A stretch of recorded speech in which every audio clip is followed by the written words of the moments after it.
catch every crazy update of bikes, subscribe to my channel and don't forget to hit the bell icon.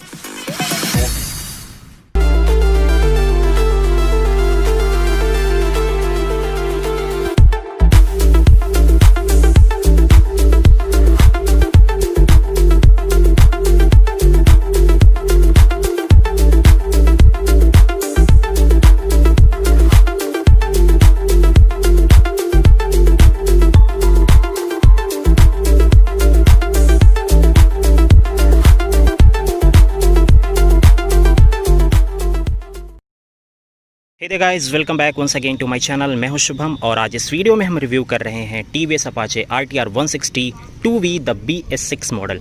बहुत लंबे वक्त से ये bike on sale है, लेकिन आज तक इसे डिसकंटिन्यू नहीं किया है TVS ने। रीज़न है कि बहुत ही स्ट्रॉन्ग नंबर में ये बाइक सेल होती है। ये जो कलर है मैट ब्लू, इसे स्पेशल एडिशन के तौर पे लॉन्च किया गया था ये 2014 या 15 में आई थिंक, लेकिन इसे डिसकंटिन्यू नहीं किया TVS ने। रीज़न था कि इस पब्लिक का जो रिस्पांस आया इस कलर को लेकर वो बहुत ही ज़बरदस्त था और इसका हम पूरा रिव्यू करेंगे। तो अगर आप देखते हैं शुरू से लेके अभी तक तो बहुत ज़्यादा कुछ बदला नहीं है स्टाइलिंग फ्रंट पे। ग्राफिक्स को time to time TVS update करती रही है और इस वाले मॉडल में भी ग्राफिक्स को ही बदला गया है और ये ग्राफिक्स जो हैं ये रेस ओरिएंटेड है, जो बहुत ही ज़्यादा अपीलिंग बनाती है इस बाइक को। यहाँ पे आप देखिए टैंक पे आपको 3D में TVS की लोगो मिलती है। स्टार्ट करते हैं फ्रंट से। तो फ्रंट पे आपको यहाँ पे हैलोजन सेटअप मिलता है, यहाँ पे LED नहीं मिलता है। और TVS की जो रिसेंट प्रोडक्ट्स रही हैं, चाहे TVS के स्टार सिटी ही हो, उसमें भी आपको LED मिला है, बट इसमें अभी भी हैलोजन सेटअप ही कंटिन्यू हो रही है। दोनों ही साइड्स पे यहाँ पे DRL है जो बहुत ही ज़्यादा कूल दिखती है। साइड इंडिकेटर्स इसमें अभी भी नॉर्मल बल्ब वाले ही हैं। यहाँ पे इंडियन फ्लैग का स्टिकरिंग किया है TVS ने और TVS की अपाचे की जो भी बाइक है सब पे आपको ये इंडियन फ्लैग की स्टिकरिंग देखने को मिलेगी। नीचे की तरफ आते हैं तो ये है इसका फ्रंट फेंडर, जिस पे कि अगेन रेस ओरिएंटेड ग्राफिक्स यहाँ पे TVS ने इस्तेमाल किया है, जो कहीं ना कहीं स्पोर्टी अपील देता है इस बाइक को। ये है इसकी टेलीस्कोपिक सस्पेंशन जो है 33 mm की।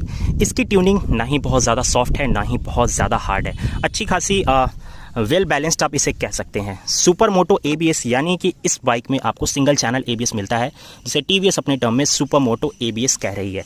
इसकी डिस्क 270 mm की है एंड ये पेडल डिस्क ब्रेक है और यहाँ पे सिंगल चैनल ABS की सेफ्टी मिलती है। व्हील साइज़ है 17 इंच की और 6 स्पोक्ड एलॉयज़ है। ये अच्छी दिखती है alloy wheels, but it could have been better, इसे बेहतर कर सकती है TVS। टायर्स की बात करें तो फ्रंट पे आपको मिलता है 90/90 सेक्शन का फ्रंट टायर और ये टायर्स ट्यूबलेस हैं। ये टायर जो है ये TVS के रेमोरा टायर्स हैं। पीछे की तरफ आते हैं तो ये है इसका टैंक की सबसे खास बात इसकी ये है कि जब आप इस बाइक पे बैठते हैं तो ओवरऑल फील बहुत ही बढ़िया आता है because of this tank extension. यहाँ पे टैंक के ऊपर कंसोल के पास में साइड पैनल पे एंड टेल जो रेयर फेंडर है इस सब पे कार्बन फिनिश दिया है TVS ने।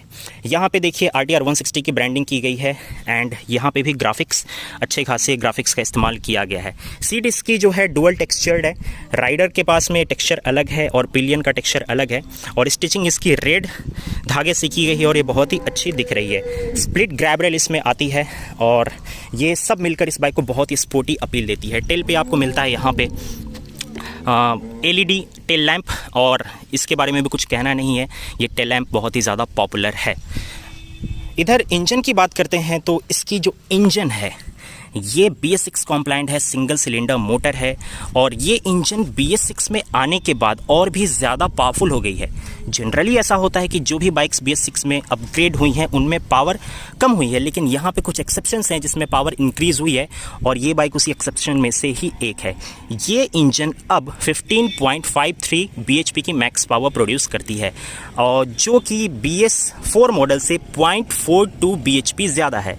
वहीं टॉर्क ये इंजन 13.9 न्यूटन मीटर्स की प्रोड्यूस करती है, जो कि BS4 मॉडल से 0.87 न्यूटन मीटर्स ज़्यादा है। तो ओवरऑल इंजन से जो परफॉर्मेंस आपको मिलेगा ये पहले से थोड़ा बेहतर है। रिफाइनमेंट बहुत ही अच्छी है इंजन की, बहुत ही अच्छी रिफाइनमेंट है इसकी। लेकिन एक डिसअपॉइंटमेंट मुझे ये है कि यहाँ से TVS ने किक स्टार्टर निकाल दिया है।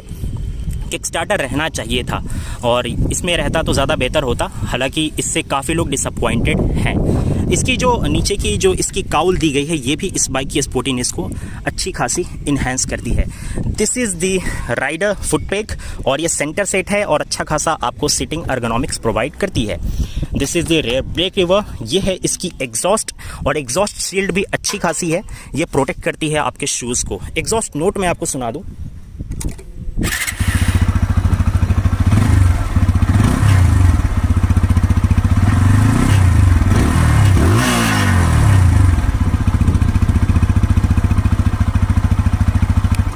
ये था इसका एग्जॉस्ट नोट जो बहुत ही ज़्यादा प्यारा है, और जब आप इसे एक्सेलरेट करते हैं तो इसकी एग्जॉस्ट नोट एक बहुत ही हैप्पी फील देती है, और तब आप इसे और भी ज़्यादा एक्सेलरेट करते हैं।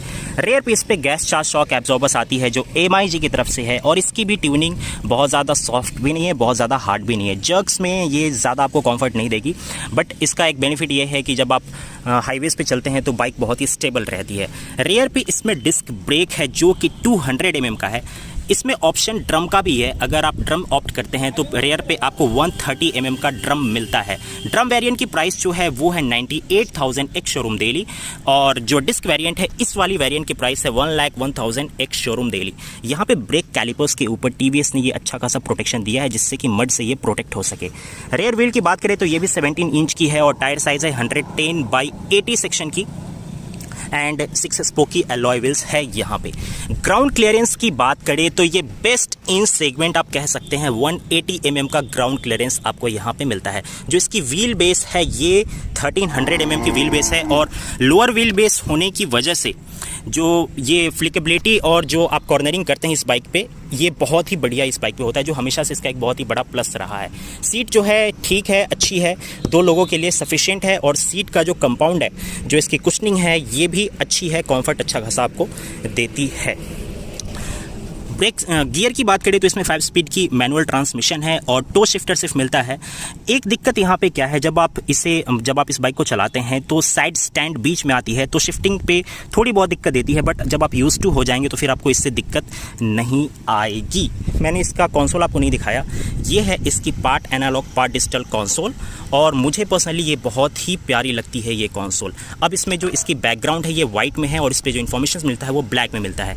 ये इसका टैकोमीटर जिसके अंदर आपको engine malfunctioning, fuel level indicator, service to reminder, battery and ABS। यहाँ पे स्पीडोमीटर है, ओडोमीटर है, टाइम है, फ्यूल गेज है, और मोड्स तो इसमें मिलते हैं आपको, ट्विन ट्रिप मीटर्स मिलते हैं, और अब इसमें टॉप स्पीड रिकॉर्डर भी आपको मिलता है। न्यूट्रल इस साइड पे आते हैं तो इंजन किल स्विच है, ये है सेल्फ बटन। इधर आपको high beam, low beam, pass switch, side indicators and horn. इसके जो मिरर्स हैं ये बहुत ही अच्छी व्यू आपको प्रोवाइड करती है। रेयर व्यू बहुत अच्छा इस पे आपको मिलता है, आपकी हैंड बिल्कुल भी डिस्टर्ब नहीं करेगी रेयर व्यू को। एक दो चीज़ और बता देता हूँ, लाइक इसकी जो टैंक कैपेसिटी है ये 12 लीटर्स की है, तो डिसेंट सा टैंक रेंज आपको यहाँ पे मिल जाता है। वेट जो है इसकी अब 140 kgs है for the dual disc variant, और सिंगल डिस्क वेरिएंट को अगर आप ऑप्ट करते हैं तो उसकी कर्व वेट है 139 kgs। अब इस बाइक पे बैठते हैं तो आपको फील कैसी आती है, तो इस पे आप थोड़ा जो है अग्रेसिव बैठते हैं, जो यंगस्टर्स को ज़्यादा अच्छा लगता है। और अगर थोड़ा लॉन्ग ट्रिप करते हैं तो इस पे आपको थकान ज़रूर होगी, और ख़राब रास्तों पे भी आपको थकान इस पे होगी।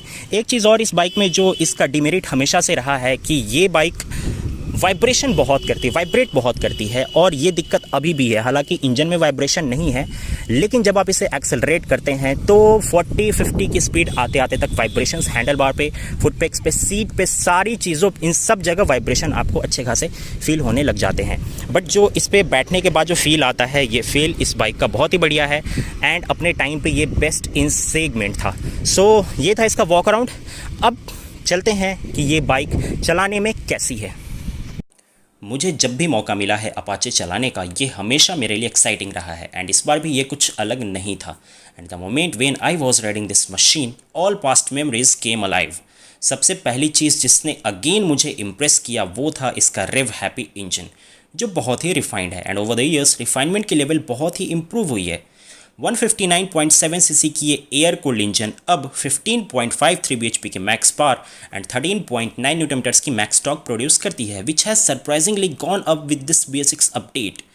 बहुत ही कम बाइक्स हैं जिनमें पावर आउटपुट बढ़ी है आफ्टर BS6 अपडेट, एंड इसकी पावर 0.42 bhp से ज़्यादा एंड टॉर्क 0.87 न्यूटन मीटर से ज़्यादा है। However in real world condition this doesn't make lot of difference. Initial punch बहुत ही इम्प्रेसिव है, एंड ये आपको परफॉर्मेंस एक्सट्रैक्ट करने को मजबूर करती है। राइडिंग डायनेमिक्स भी इस बाइक की एक बिग प्लस है। थोड़ी कमिटेड राइडिंग पोस्चर ऑफर करती है ये, बट अच्छी खासी responsive front end feel, centre set foot PECS and comfy seat मिलकर ओवरऑल राइडिंग को काफ़ी इंजॉयबल बनाती है। Super quick front end and shorter wheelbase allows you to take twists and turns effortlessly, and that's one of the main USP of this machine. Bike की यही character youngsters and masses को बहुत ज़्यादा पसंद आती है। जिस कंडीशन में मैंने ये बाइक चलाई वैसे में इसकी सस्पेंशन मुझे वेल बैलेंस्ड लगी। It was neither too stiff not too soft, जो हमारे इंडियन रोड्स के हिसाब से बिल्कुल परफेक्ट है। हाईवेज पे ये स्टेबिलिटी भी अच्छी देती है और जर्क्स में भी ठीक ठाक सी रहती है। वेयर एज ब्रेकिंग से भी कॉन्फिडेंस मुझे अच्छा मिला, जो कि अब पहले से बहुत ही ज़्यादा शार्प है बिकॉज ऑफ ABS, जो कि सिर्फ फ्रंट व्हील पे ऑपरेशनल है। रेयर पे इसमें ABS नहीं है, तो आप बेहतर ब्रेकिंग के लिए दोनों ब्रेक्स एक साथ इस्तेमाल करें। सो ओवरऑल देखें तो इस बाइक में फिट एंड फिनिश, बड़े smooth engine, raw performance and superb handling आज भी इसे एक सुपर्ब ऑफरिंग बनाती है। Although styling, vibrations and lighting feels dated now. And with this it's wrap of this video, and I hope कि आपको ये वीडियो पसंद आई होगी। पसंद आई हो तो इसे लाइक कीजिए, शेयर कीजिए और चैनल को सब्सक्राइब भी ज़रूर कीजिए। और इस बाइक से जुड़ी कुछ अन्य डिटेल आप हमसे प्राप्त करना चाहते हैं तो नीचे दिए कमेंट बॉक्स में हमें ज़रूर बताएं। मिलते हैं आपसे अगले वीडियो में। Till then keep watching and ride safe.